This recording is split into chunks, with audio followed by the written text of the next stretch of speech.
I have a question for you. Do you have a solid plan in place for following up with your patients, whether they're new or existing patients? Or is your system kind of a hit or miss, hope they take their supplements and come back kind of situation? Well, most practitioners either forget to follow up or they just don't even have a system at all. And it shows up in your practice as missed appointments. They stall out, don't get results, and then they go away forever. Today, I'm going to give you a simple 3-step follow-up system that will make your patients feel seen, heard, loved, and be really excited about participating with you in their healing journey. Let's go.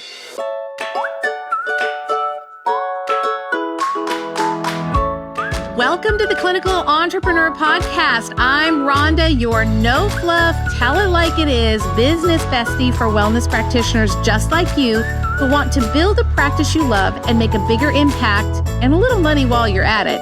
So if you're ready to ditch the overwhelm, attract your dream, ideal patients, and finally run your practice with complete confidence, you're in the right place. Each week, we're tackling things from programs to patient retention to marketing strategies that actually work, sprinkled, of course, with a little sass, a lot of heart, and the step-by-step strategies that will help you get there. So grab your cup of coffee, your no-cooker, whatever keeps you going, and let's build a practice you love and a life you love together. We are going to talk about an amazing system to help you follow up with your new patients. Now, I'm going to talk about it from a perspective of the new patient. However, it can be modified or adapted with your existing patients. And you don't have to do it every single time, all the parts. There's kind of 3 parts we're going to talk about today, 3 steps. But you can do it with and you should do it with every new patient. So here's why I wanted to share this with you. Back in the day, 20 plus years ago, when I started my practice, I, like you, like everybody else, we hang the shingle, we have our little brick and mortar, afraid we're not going to be able to pay the overhead or pay ourselves. And we have no one. There's nobody. It's a nobody town. It's a ghost town in your waiting room and it's a ghost town in your treatment room and there's nobody around. And you're thinking, I know I can help you. I just need you to come in. Then you get that first patient and you think, oh my gosh, this is amazing. And then maybe you don't get such great results. You're thinking, oh, he's never going to refer. It's that until you kind of start to get the momentum. But how can we maximize that? Now, I know all of you listening, you're not there. So you already have your systems in place for a lot of things. You've already got patients that are coming in the door. But I am going to tell you how you can quickly grow your practice. And it's by creating an epic that nobody else is doing follow-up system for your new patients, because new patients will talk. They talk. And if they have one condition, you can bet they probably have friends that are sick too. And they talk. So I'm going to just show you the 3 super simple steps that will help you be able to get people talking about you, because that's what we want. Now, think about it. When a new patient comes in, you're just blabbering on. I would blabber on sometimes an hour and a half, 2 hours. But after about 40 minutes, 45 minutes, they really do just glaze over. They just go lazy. They can't think. It's all gone, like all gone. They can't hear anything you're saying. They don't retain it. They don't remember it. And we send them home with handouts and things. And they get home. They're like, oh, I don't even know their husband. What? So how was your appointment today? I don't even know. Like, I got supplements and I have to take a test. And they don't know because we just overwhelm them with everything. What they really need is to know that you got them. Now, you told them, oh yeah, we're going to do this. We're going to get you better. We're going to do X, Y, and Z. And we're going to stage this out over 3 months and 6 months, however long it's going to take. But they don't know. And they're feeling so overwhelmed.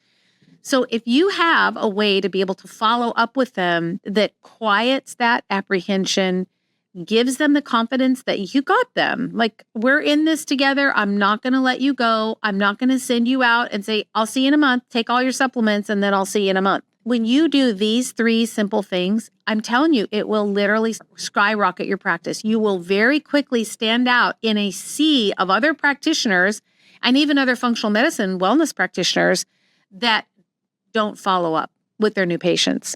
I'm telling you, they will talk about you. And this is the way that I grew my practice so quickly, was I implemented this very thing. So I'm going to go through it with you. It's a 3-step process, super easy. And I'm going to give you kind of the system along the way. So I'm going to tell you what to do, And then I'm going to tell you how to kind of automate it in your practice. And everybody's practice is different, but I'll give you some tips, ideas. So step number 1 is you always want to follow up with them the day after their appointment with a handwritten note. So back in the day, I had my office manager, Marcy. For those of you that are OGers, you'll remember Marcy. But Marcy would hand me a paper file. This is before digital. And I would have a paper file, and she would put in the paper file an envelope with a stamp that was already addressed with the patient's address, already had a handwritten return address. I did not want any like labels. Back in the day, we used to print like return address labels, none of that. I wanted it all handwritten, and then she would just put the blank note card in there. So this is a note card that you could get like from Vistaprint, right? You can just put your name on the front, or hey, hi there, or was great to see you, or whatever message you want to put on the front. Ask ChatGPT if you don't know what to put. Don't write anything on the inside, blank on the inside, but just put something on the front. You can just put your name on the front, Dr. Rhonda Nelson. It doesn't matter. So you're going to get your card, and then she would put that card in the file. And then when I was done making my notes, again, by hand, when I was done writing my notes, then the card was right there. It was easy for me. And I would take the card and I would write in the card, like, it was so nice to see you today. It was nice to meet you. And I'm so excited to work with you. I know we're going to get your digestion feeling better in no time at all. I hope you have a wonderful time at your daughter's graduation party this weekend. I'll talk to you soon. Rhonda. That's it. Takes me 3 minutes to write that card. And I even, over time, I ended up writing almost the same thing in every card, minus the personal detail. I just wrote the same thing every time. It was just kind of brainless. I just did it. And all I had to do was put it back in the file. And now I would just put it in the envelope, seal it up, and it's ready to go. Now it gets mailed the next day. So patient comes in on a Monday, the card gets mailed on a Tuesday. They're likely going to get it on a Wednesday. Now, that's 2 days later, right? But the bonus here is that's a must do. But the bonus is if you have a new patient on Monday, let's say Monday morning, first thing, Monday night, this is your bonus step, by the way, right? Just call them Monday night. Call them. 6:30 to 7 seems to be the good hour. They usually will answer the phone. And you just call them and just say, hey, this is Dr. Rhonda. I just wanted to call and check on you to see if you had any questions. I know we covered a lot of information today, and it's probably feeling really overwhelming, and you've got new supplements and new terms and not sure where to point, but I got you. But I just wanted to call and tell you again how much I enjoyed meeting you, but I want to see if you have any questions from today. Think about how that would be for them. Just think about that. If you went to a brand new doctor, okay, think about this for a minute. Let's say you have a primary care general practice MD that you're going to go see. You decide that you're going to go in and establish care, and maybe you have something going on, a sore throat, and you end up with strep. Oh, let's just say, and you've been fighting it, and you get antibiotics. Okay, just roll with me for a minute. So we go home and we feel like crap. Throat feels like glass. It's horrible. I'm fevery. I don't feel good. And 6:30 or 7 o'clock, my phone rings, and I don't recognize the number, but it's from the same area code. And so I pick it up, and it's the doctor. And the doctor just calls and says, hey, Rhonda, it was really nice to meet you today. I'm so sorry you're not feeling well, but I just wanted to check on you and see if if there's anything I can do to help you. Antibiotics are going to kick in really quick, but I just wanted to call and make sure that you were okay and see if I could answer any questions. I would be gobsmacked. Who does that? No one. Now, I'm not talking smack about the MDs because they don't do it. I'm not saying that. I'm just saying be different. Do it different. It's okay to be different. That's what makes you memorable. That's what makes you stand out amongst all the other practitioners. So now, what happens that I've answered that phone, I'm sick, I have strep throat. What's the first thing I'm going to do? I'm going to tell my husband, you can't believe what just happened. The doctor called me today. Well, why'd the doctor call you? Well, he just called to check on me. What? Yeah, he just called to check to see if I was okay. What? Yeah, no kidding. That's really just happened. And then, because I'm a girl, I'm going to go talk about it. I'm going to tell my friends. I went and saw Dr. So-and-so, my strep throat, and he was the nicest doctor, and he called me that same night and just to check on me. Well, us girls, we just really do like being taken care of. We do. I admit it fully. We just sort of like being taken care of like that. We like to have it be about us. We just do. And now I tell my girlfriends. And now my girlfriends, where are they going to go? Of course, they're going to tell their, you know what? Rhonda said, I heard, she told me the other day, and did you know? And now this word starts to spread. I'm telling you, this is how I built my practice. This right here. We could stop this podcast right now. You would have one secret to building a good practice. It's this one thing right here. The handwritten note and the phone call. That's it. Now I've developed it since then, but that's it. Step 1, make immediate contact right away. The same day, call them at night. Now, if you saw them at 4:00 in the afternoon, wait till the following day. But if it's a morning appointment, call them that evening and then send that handwritten note. It doesn't cost you anything. Might be in this 5 minutes by the time you're done. And if they don't answer the phone, fine, leave them a voice message.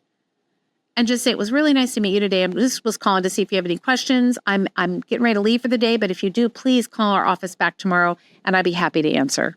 Done. Easy. Have a great evening. Love you. Bye. Done. And the handwritten card goes out. That's it. Step 1. So it's that immediate personalized follow-up. So there's kind of 2 touch points in step 1. I'm telling you, it just makes such a big difference. It helps them feel like they're supported. There's someone in their corner, that you're not just there to just check a box, see them, and then, go through the patient mill, one patient, next patient, next. You're really invested. So step 2, you probably could, guess what step 2 is going to be. Step 2 is you're going to check on them a week later. And all you're going to do is either send them a quick email. It could be a text message from your work phone. I highly recommend that you have some kind of a work number that allows you to text, whether you use something like Open Phone or you have a separate texting service or something, but I highly recommend that. You can even, if you do have texting, you can leave a voice text. You don't even have to type it out, because it's sometimes nice to hear someone's voice, right? If you just voice text them and say, hey, this is Dr. Rhonda. I just wanted to see how your supplements are doing. Did you get them? Like if they got ordered, or, if you sent them home with them, hey, how is the supplements going? Do you have any questions about it? If you sent them with a test, you might ask, how's the test going? How's you doing with your saliva test? Just something that had to do with a task. Maybe you gave them something about recipes or food, or a food log. How are you doing with your diet log? Something that has to do with them. And you just reach out again. That's all. It's just a second touch point. It doesn't really mean anything other than you're just reaching out and saying, hey, I see you, I hear you, I'm with you, and I'm here to help you. This second one reduces the chance of ghosting. In other words, them dropping off and never coming back, dramatically. The first one, you could call the night of, you could send a handwritten note, but if they get discouraged somewhere during the month till when you're going to see them again, if they get discouraged during that period of time, it's that new patient window, that first, 4 to 8 weeks, that's crucial. So this is point number 2, right? This is a touch point number 2. So it could be a quick email. Listen, if you want to, you could even ask AI, ChatGPT, Chatty. You could ask Chatty to write a couple of versions of very generic but kind and warm and supportive, caring kind of emails. You could just automate them and send it out 7 calendar days after you see them. And you don't even have to think about it. It just goes out. Doesn't have anything personal in it, but it will go out. At least it's a touch point, right? And the thing is, who else is doing this? Nobody. Now, step 3. This is when you're going to reconnect with them kind of the third time and make sure that they are on your schedule for their follow-up. This is where most people drop the ball. A lot of times, practitioners, we get too busy, especially if you're running the show by yourself. You're like, okay, well, I'll call you in a few weeks. We'll get you rescheduled and get you back in. No. We need to make sure that they're on the schedule. If they are already on the schedule, great. This is just another check-in to say, hey, I'm excited to see you next week. I can't wait to hear your progress. And maybe you say something like, I expect your labs to be back soon, and I'm looking forward to going over them with you, or just checking to see how your first month is going. I know we're meeting next week, or, even something like, I have been thinking about you and I have a few other ideas that I want to run by you about how we might be able to get faster, better results. And we can talk about it when you come in at your next appointment. So do you see, they feel seen, they feel heard, they feel loved, they feel like you care. Nobody else does it.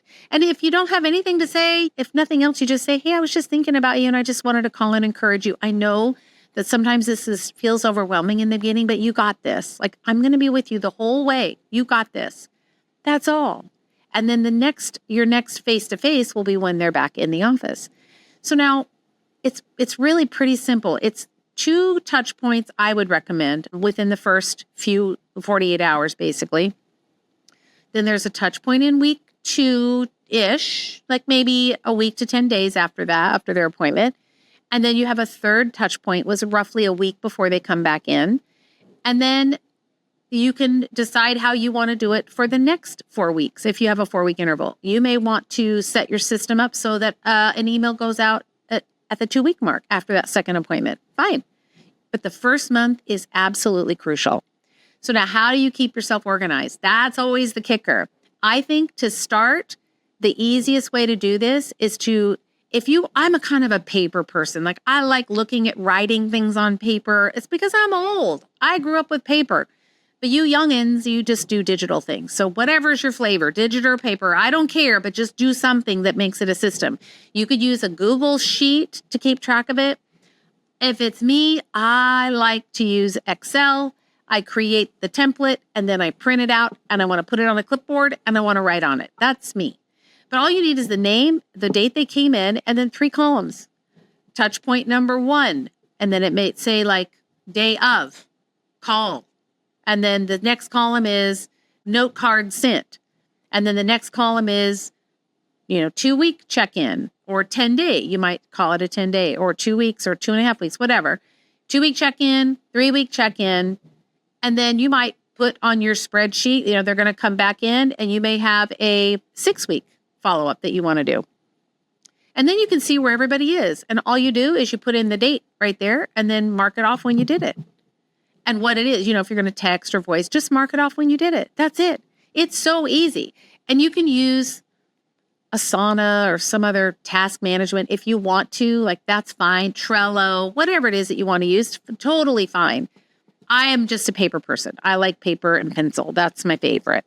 So you just want to make sure that it's consistent, that you have a consistent system. Where are your handwritten note cards going to be? How are you going to have them pre-stamped and with the return address on them? Maybe you take them home at night and you do 20 of them, put 20 stamps on and handwrite that return address in that upper left corner. And you just do that for a little while and you have them all ready. Okay? They're all ready. And then all you need is the note card and then address it to them and off it goes in the mail. So you need to have some kind of a system. If you have staff, it's easy to ask the staff to do it. But if it's just you, that's all right. You got this. You just make yourself a system. If it's a clipboard, if it's a digital thing, whatever it is, but you want to automate it as much as possible. Whatever you do, don't try and remember because you won't keep it all straight and you're going to lose a detail. So automate it as much as you can. If you can automate the text, great. If you can do that inside like your practice management software or EMR, or you have some other, marketing software that will allow you to do that, that's awesome. Like I use one in the med spa. I use one that allows me to set up what's called an automation or a workflow. And I can say, I want this text to go out 48 hours after the appointment. 5 days later, I want an email to go out. And 10 days after that, I want this email to go out. And then 3 days after that, I want a text message. I can set all of that up. So then it's a set it and forget it. I don't even have to think about it after that. So you can use Chatty to help you with those text responses, with your emails, whatever you want to do. But the most important thing is A, create the system. B, automate it where you can. But remember, you don't have to start with everything. If it all feels overwhelming to you, you think, oh my gosh, this is such a good idea. I really do want to do this. But it feels overwhelming. Stop, because overwhelm will never get it done. So back up and ask yourself, what could I do right now? What's one thing that you could do?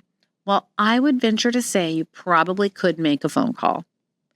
And I would also venture to say that you probably could handwrite a note. I mean, really, you're not that busy. You waste time on social media more than that. So I bet you could do those two things. If the other things feel a little overwhelming for you now, it's okay. Just do the phone call and the handwritten note. And maybe you set a reminder in your calendar, or if you use Siri, I don't like Siri, but if you use Siri, you say, Siri, remind me to, make a checkup call with so-and-so. However it works for you, you have to create your own system. But the biggest thing here is you just have to get started. And then all you're going to do is you're going to sit back, you're going to stay in your lane, you're going to follow up with your new people, and then you're going to sit back, relax, and wait for the phone to ring. Because I'm telling you, word of mouth, it's going to spread like wildfire that you are different, that you actually care, that you want to know and make sure that your patients are doing okay. And women especially love to be cared for. And once you get those women talking about you, I'm telling you, we are chatty. Chatty, not like chatty, but we love to chat. We talk. And once you get those women that are starting to talk about you, you are going to have more new patients than you ever even knew what to do with. I promise you. So just pick one thing and go do it. Well, I hope this episode sparked something deep within for you, because this is such an easy strategy. It literally is how I built my practice. And I built an over $1 million practice. I built that within 2 years after starting. And I absolutely believe that this is one of the key things that I did that made that biggest difference, because people started talking about me. And that's the goal. So we want people to be talking about you. You don't need an assistant to make this happen. If you're a solo practitioner, you got this. You can do this. It's easy. You don't need to know a bunch of tech. That's for later. You know how to make a phone call and you know how to write a note. Just start there, right? But we want to get those people talking about them. And it reminds them why they chose you, because you lead with heart, you lead with love, you lead with compassion, and you really are on their team with them. And if your brain is like, oh my gosh, I don't know how to do this. Well, you know what I'm going to say. You need to be in Clinical Business Academy.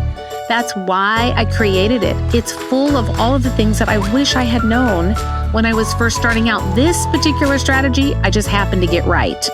But there were many, many, many that I got way wrong. And what I'll teach you in there is how you can create a business that works for you and allows you to have time freedom and money freedom.